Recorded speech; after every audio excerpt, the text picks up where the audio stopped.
Sir Mudragada Padmanabham గారిని వ్యతిరేకిస్తూ ఆయన కూతురి క్రాంతి ఒక వీడియో చేసింది సార్. ఆ వీడియో రిలీజ్ చేసింది. ఇప్పుడు ఆ వీడియో సంచలనంగా మారింది.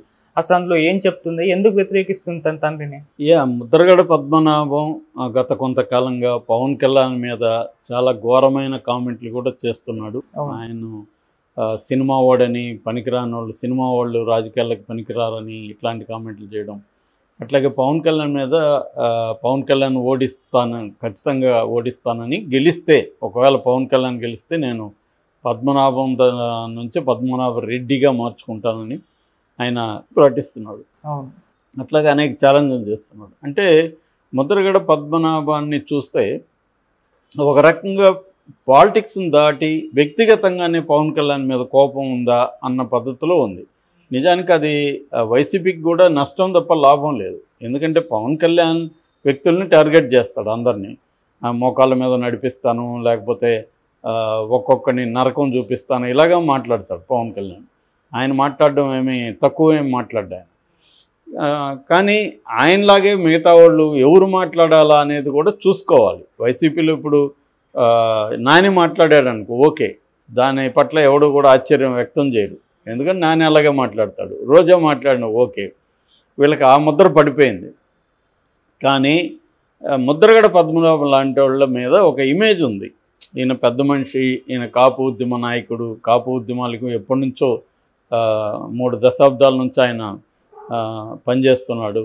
వాళ్ళ నాన్న మంత్రిగా పనిచేశాడు. అలాగా ఒక పొలిటికల్ ఫ్యామిలీ, వాళ్ళకి మన కొన్ని తమిళ తెలుగు సినిమాల్లో పెద్ద ఆయన అని పాటలు ఉంటాయి కదా, అలాంటి బ్యాక్గ్రౌండ్ సాంగ్ వచ్చి వేయగలిగిన వ్యక్తి ఆయన. సో అటువంటి వ్యక్తి మాట్లాడేటప్పుడు ఏంటంటే, నువ్వు ఓడించడానికి ఎన్ని పనులను చేయగానే ఒక హుందా వ్యవహారం ఆశిస్తారు ఆయన నుంచి.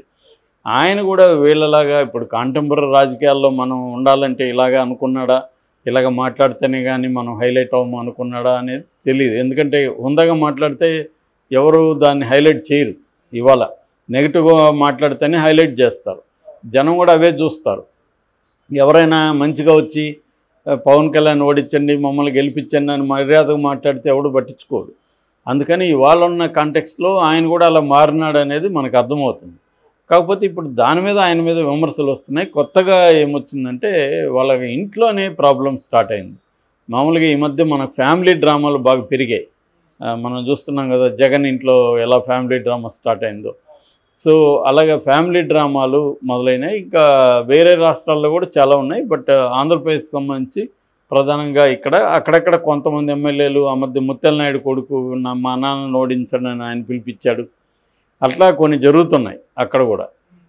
అలాగా ఇప్పుడు ఈ ముద్రగడ పద్మనాభం వాళ్ళ కూతురు, ఆమె శ్రీమతి క్రాంతి అని వచ్చింది. ఆమె ఒక వీడియో పెట్టింది. ఆ వీడియో ఇప్పుడు వైరల్ అవుతుంది. ఆ వీడియోని ఇందాక చూశాను నేను. ఆ వీడియోలో ఏం చెప్తుందంటే, మా నాన్న పవన్ కళ్యాణ్కి వ్యతిరేకంగా ఒక విచిత్రమైన స్టేట్మెంట్ ఇచ్చాడు. పవన్ కళ్యాణ్ ఓడితే తన పేరు మార్చుకుంటానని. అట్లాగే ఆయన పవన్ కళ్యాణ్ వ్యక్తిగతంగా టార్గెట్ చేస్తున్నాడు. ఇదంతా కూడా పవన్ కళ్యాణ్ తిట్టడం కోసమే వైసీపీ మా నాన్నను వాడుకుంటుంది, ఆ తర్వాత మా నాన్నను పక్కన పెట్టేస్తుంది అనేది ఆమె ప్రధానంగా. అంటే వాళ్ళ నాన్న మీద కంటే కూడా వైసీపీ మీదనే ఆమె ఫోకస్ చేస్తుంది. మా నాన్నని వైసీపీ వాళ్ళు ఆడుకుంటున్నారు అనేది ఆమె చెప్పింది. సేమ్ మనం జగన్ది చూస్తే కూడా, మా చెల్లెలు మంచిది, మా చెల్లెల్ని చంద్రబాబు రేవంత్ రెడ్డి నాకు వ్యతిరేకంగా ఆయుధంలాగా వాడుకుంటున్నారు అనే విషయాన్నే ఆయన కూడా చెప్పాడు. ఈమె కూడా అదే టెక్నిక్లోనే మాట్లాడింది. నిజానికి అంత పెద్ద ఆయన, అంత పరిణితి ఉన్న ఆయన జగన్తో పోలిస్తే ఈయన అనుభవంతో లేదు జగన్ది. సో ఇలాంటి కాంటెక్స్ట్లో ఈయన తెలియకుండా జగన్కి ఉపయోగపడతాడా, జగన్ అనుకుంటే ఈయన ఉపయోగించుకోగలడా? ఈయనకి ఇంకా అంతకంటే అనుభవాలు ఉన్నాయి కదా. సో ఆయన ఏది చేసినా ఆయనకే ఆపాదించాలి తప్ప, అది ఆయన అవమానించినట్టే ఒక రకంగా. ఎందుకంటే మా నాన్నని జగన్ ఉపయోగించుకుంటున్నాడంటే, మీ నాన్న ఉపయోగపడితేనే కదా ఉపయోగించుకున్నాడు. మీ నాన్నకు కూడా ఏదో హామీలో ఏదో దొరుకుంటేనే కదా ఆయన చేస్తాడు. లేదు ఆయనకి కక్షన్నా ఉండాలి, తెలుగుదేశం కూటమిని ఓడించాలనేది అన్న పర్సనల్ అజెండా అయినా ఉండాలి. అవి లేకుండా ఎందుకు మీ నాన్న మాట్లాడతాడు? సో క్లియర్గా ఏంటంటే, ముద్రగడ పద్మనాభానికి తెలుగుదేశానికి ఎప్పుడూ పడదు. ముద్రగడ పద్మనాభం కుటుంబాన్ని తెలుగుదేశం చాలా ఘోరంగా అవమానించింది. తుని సంఘటన అప్పుడు కూడా ముద్రగడ పద్మనాభాన్ని అరెస్టులు చేయడం, వాళ్ళ ఇంట్లో వెళ్ళి వాళ్ళ స్త్రీలను కూడా కించపరిచే విధంగా పోలీసులు డీల్ చేయడం, ఇవన్నీ ఎప్పటి నుంచో జరిగాయి. దానివల్ల ముద్రగడ పద్మనాభం అనేక సార్లు ఎక్స్ప్రెస్ కూడా చేశాడు. ఆ తర్వాత పవన్ కళ్యాణ్ రంగంలోకి వచ్చాడు. పవన్ కళ్యాణ్ కాపులకి ఏదో చేస్తారని కాపు నాయకులు అంతా కూడా నమ్మారు బిగినింగ్లో.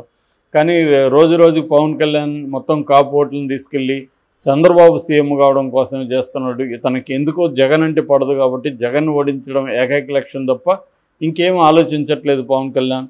కాపులకు కూడా ఆయనేమి మేలు చేసే పరిస్థితి లేదు అన్న విషయాన్ని కాపు నాయకులు గ్రహించారు చాలామంది. సో అందుకనే పెద్ద పెద్ద కాపు నాయకులు ఎవరు పవన్ కళ్యాణ్ వెనక లేరు. ఉన్నవాళ్ళు కూడా బయటకు వచ్చేస్తున్నారు. సో ఈ కాంటెక్స్ట్లో ఏంటంటే ముద్రగడ పద్మనాభాన్ని జనసేనలోకి ఆహ్వానించడానికి అక్కడ వెళ్ళి కలిశారు అక్కడ లోకల్ నాయకులు. పవన్ కళ్యాణ్ ఇంకొక 2 రోజులు మీ ఇంటికి వచ్చి ఆహ్వానిస్తారన్నాడు. పవన్ కళ్యాణ్ వెళ్ళలేదు. ఆయన పాపం 1-2 మంత్స్ వెయిట్ చేశారు పెద్ద ఆయన. మేబీ ఆయన ఈగో హర్ట్ అయి ఉంటుంది.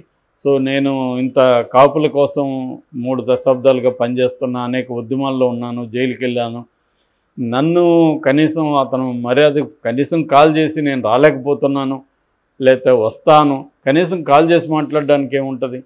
సో పవన్ కళ్యాణ్కి ఉన్న ప్రాబ్లం ఏంటంటే అతను తన పార్టీలో కావచ్చు, తనతో కూడా కావచ్చు, తనకంటే పెద్దవాళ్ళని ఎవరిని పెట్టుకోడు, తన కంట్రోల్లో ఉండేవాళ్ళే ఉండాలి. అందుకని నాగబాబు, నాదెండ్ల మనోహర్ తప్ప ఇంకే నాయకుడు కూడా అక్కడ మనకు కనబడ్డు. ఉన్నవాళ్ళందరూ తన కంట్రోల్లో ఉండాలి. ఇది చాలాసార్లు ఆయనతో పనిచేసి బయటకు వచ్చిన వాళ్ళు కూడా, రాజు రవితేజ లాంటి వాళ్ళు కూడా చెప్పారు. తను కొంత నార్సిసిజం ఉంది, తనకి తాను ఇంపార్టెన్స్ ఇచ్చుకుంటాడు, తను ఎవరిని భరించలేడు. ఆ లక్షణాలు పవన్ కళ్యాణ్కి ఉన్నట్టే కనబడతాయి మనం చూస్తే.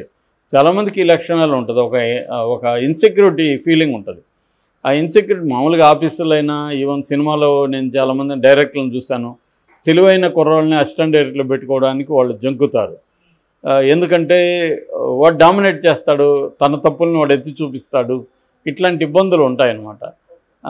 రాఘవేంద్రరావు గారి దగ్గర నేను పనిచేసినప్పుడు ఆయన కూడా అనేవాడు, నాకంటే తెలివైన వాళ్ళు అయితే నా దగ్గర ఎందుకురా మీరు పనిచేయడం అని అనేవాడు సరదాగా. కాబట్టి ఇలాగా ఉండేదన్నమాట, ఉంటుంది. అలా పవన్ కళ్యాణ్ కూడా అందుకని వేరే స్థాయి నాయకులను ఎవరిని ఆయన పెట్టుకోడు, తన కంట్రోల్లో ఉండాలి. That is his functioning. పార్టీలో ఫంక్షన్ చేసే విధానం అది.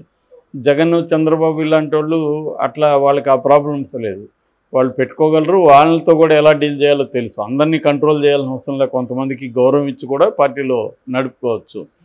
కానీ ఇతనికి ఇంకా కైండ్ ఆఫ్ ఇది రాలేదు, వస్తుందో రాదు తెలియదు. మొత్తానికి అందుకని పద్మనాభ గారిని బయట పెట్టేశారు. సో ఆయనకు అవమానంగా ఫీల్ అయ్యారు. అదంతా కూడా రాష్ట్ర వ్యాప్తంగా చర్చకు వచ్చింది. సో దాని నుంచి అతను ఈ అన్కండిషనల్గా, అంతకుముందేమో కండిషన్ పెట్టాడు. ఫస్ట్ ఆయన వైసీపీకే వెళ్ళాడు, వైసీపీలో కండిషన్లు పెట్టాడు. అందులో తనకు ఎంపీ ఇవ్వాలి, తనకు చిన్న కొడుకు గిరికి ఇవ్వాలి, తన కోడలికి ఇవ్వాలి, అట్లా కండిషన్ పెట్టాడు. ఆ కండిషన్కి జగన్ ఒప్పుకోలేదని బయటకు వచ్చాడు. ఈ లోపల జనసేన వచ్చింది. జనసేనలో మనకి న్యాయం జరుగుతుంది అనుకున్నాడు, కానీ అది జరగలేదు. దాంతో ఆయన హర్ట్ అయినట్టుగా కనిపిస్తుంది.